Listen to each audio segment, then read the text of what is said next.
supongo que tu pregunta va para ambos, pero me parece que la primera parte yo se la daría a León, ¿cierto? Que exprese pues, la tuya sobre la guerrilla en la Segunda Germán Reyes. Dale, entonces. Yo creo que claro, está muy incompleto esta primera reacción mía frente a bueno, los medios y la convivencia pacífica. Y claro, es que del otro lado está la guerrilla. Nosotros tenemos una o dos desgracias. Una desgracia primigenia, como se dice, es que un alzamiento político de los años 60, que eran las guerrillas, se encontró con el narcotráfico. La segunda desgracia es que unos narcotraficantes puros y llanos se encontraron con la política. Y nosotros hemos vivido los últimos 20 años, 25 años, en medio de esos dos fenómenos. Un lanzamiento político revolucionario que bebió de todas estas cosas de rebeliones de los años 60, se encontró con el narcotráfico y se degradó totalmente y empezó a atacar la población civil. Y luego, pues unos narcotraficantes puros y duros que se encontraron con la política y se asociaron con la política nacional, con el centro de la política. Y ahí vimos esta tragedia. Y fíjense, y yo hago esta pregunta de los últimos años porque normalmente se piensa que la guerra en Colombia tiene 50 años, que fue en principios de los años 60. Ahora que me he metido a fondo a estudiar todo esto, descubro una cosa: en realidad la guerra es de los últimos 15 años, desde el 95 ahora. La guerra, la verdadera guerra, que fue una lucha atroz por el territorio, por el poder local y por las rentas. Y ahí, en ese tiempo es que murió, digamos, el 80% de los muertos están en estos últimos 15 años, frente a todo el periodo anterior. Claro, en los años 80 también se recuerda que fue el preludio de esto, donde nació todo esto en los años 80, porque las guerrillas eran unas guerrillas marginales que, claro, extorsionaban, secuestraban a alguno, había unos combates con el ejército y se encontraban y se mataban y podíamos registrar muertos desde en los años 70 muchos, pero eso era una fuerza marginal. Esto pasó al centro de la vida nacional en los años 90. Y ahí la lucha, y ahí no se excluye nada, y ahí la crítica es a todos los lados, porque en la lucha por el territorio, por las rentas y por el poder local concursaron todos y utilizaron los mismos métodos. Si ustedes analizan para mirar el tema de historia y de memoria, el desplazamiento forzado tiene estos años. Antes hubo desplazamiento, claro, pero el gran desplazamiento forzado se presentó desde a mediados de los años 90. Los 4 millones de desplazados tienen esas fechas. Y empezó toda esa cosa atroz, y claro, entonces la guerrilla secuestraba, entonces la guerrilla producía masacres, mucho menos que el paramilitar, pero también incluso masacres, pero sobre todo seleccionaba individualmente en el territorio quienes se oponían a ellos, o se iban o los mataban también, igualmente.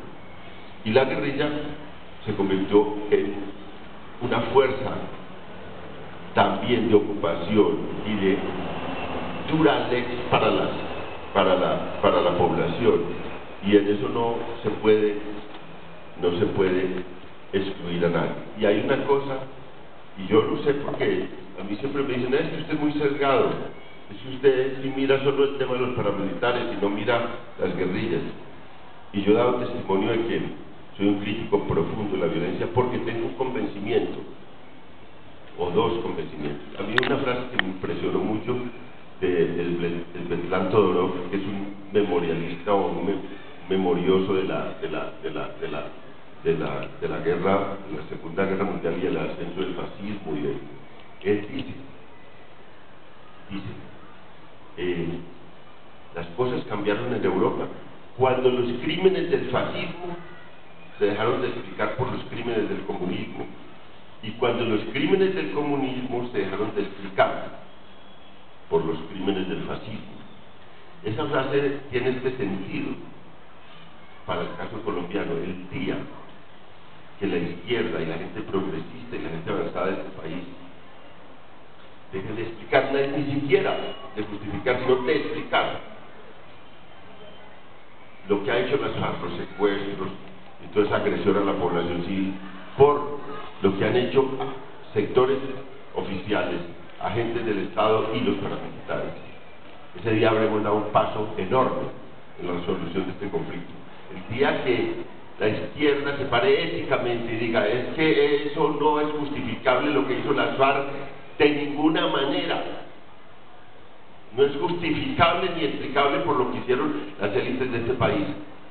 Eso es un salto, pero el mayor salto de este país, ético y moral, es cuando las élites de este país dejen de explicar los crímenes que han cometido la fuerza pública en los civiles y este holocausto de los paramilitares por los secuestros y los crímenes que cometió las FARC. Es que ahí no hay nada para explicar. Es que es mentira que todos esos muertos tuvieran que ver con las FARC. Alguna gente, seguramente, en los campos tenía alguna relación con las FARC, pero lo que mataban eran campesinos inermes, indígenas inermes. Y ahí voy a otra frase, que es una frase también ética y dura,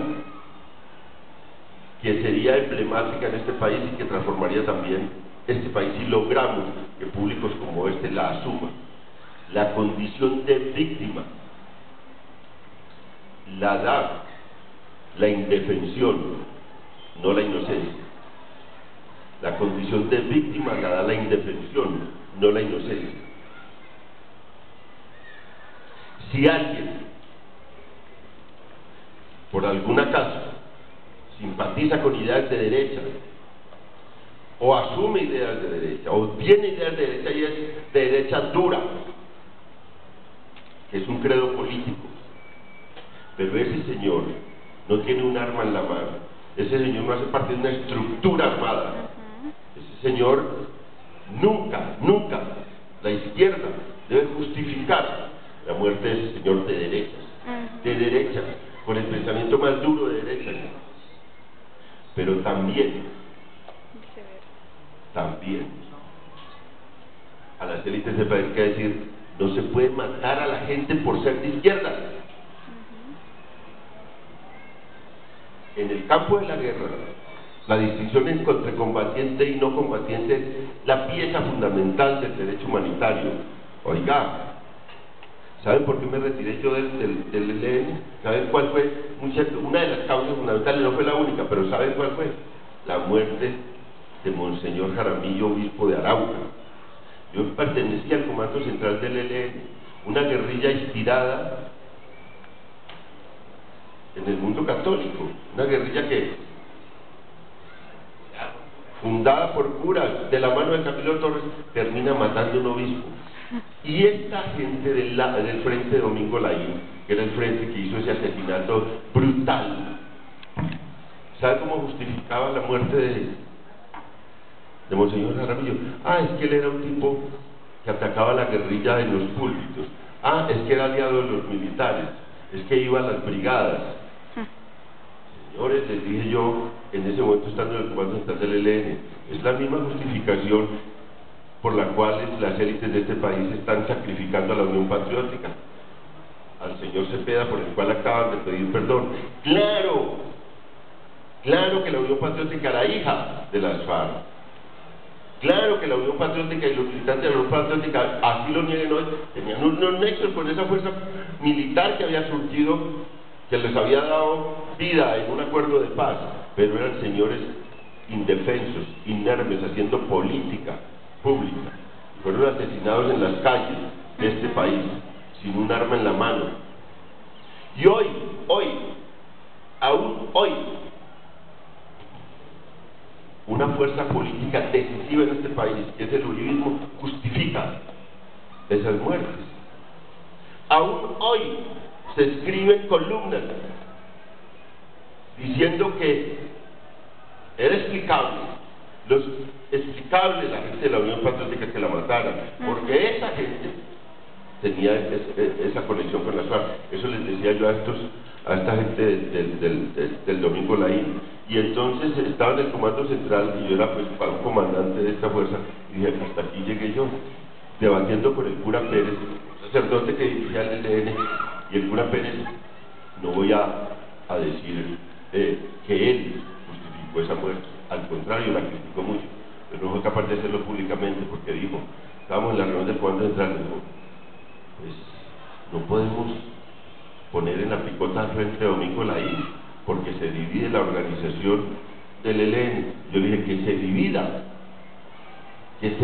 pero eso, lo mataron al obispo, lo mataron en el suelo, con un tiro sobre la sien acá, en la condición más brutal de las guerrillas del ELN.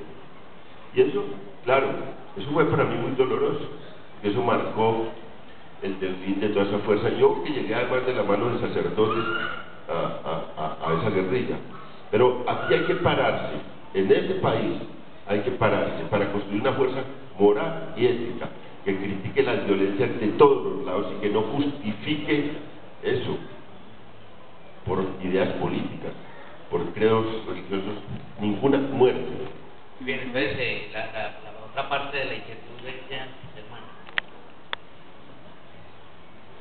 Debo partir de un hecho, y es que las hipótesis que he señalado no son hipótesis, no son tesis definitivas ni pueden ser generalizables, porque también en la historia del periodismo colombiano ha habido periódicos que han sacado a luz los temas graves que ha vivido la sociedad, que han mirado de otra manera la región, etcétera. Y sobre todo ha habido periodistas en esta historia, algunos de los cuales han sido asesinados, que han mostrado, digamos, los problemas del país. Quiero dejar esa claridad. Lo segundo,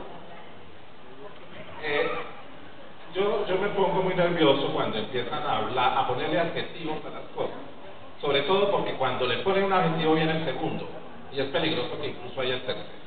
Periodismo para la convivencia pacífica, periodismo para la educación integral, y al final termina el periodismo lleno de funciones y no cumple ninguna.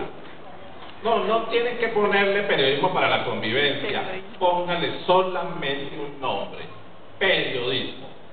Es decir, la vocación del periodismo es investigar, la vocación del periodismo es la independencia, la vocación del periodismo es la autonomía y la crítica a todas las formas de poder, todas las formas de poder. El periodismo es buscar que los invisibles que son atacados, por ejemplo, no sean invisibles y la sociedad lo note. Eso es lo que debe hacer el periodismo. Es decir, el periodismo provee a la sociedad, el buen periodismo, digámoslo, el periodismo de calidad, provee a la sociedad de algo que es un derecho de la sociedad. El derecho es la información de calidad, la información rigurosa, la información que mira una agenda de temas públicos, la información que contrasta, la información que es investigada y que le da herramientas al ciudadano más ilustrado o al ciudadano más humilde para que pueda desempeñarse en una sociedad de manera democrática. Eso es lo que yo podría responderle a su pregunta. Otra pregunta. De pronto acrecentar dos, y pensando un poco desde la perspectiva de los periodistas. Cuando Germán menciona el estudio sobre los memorias del conflicto, yo recuerdo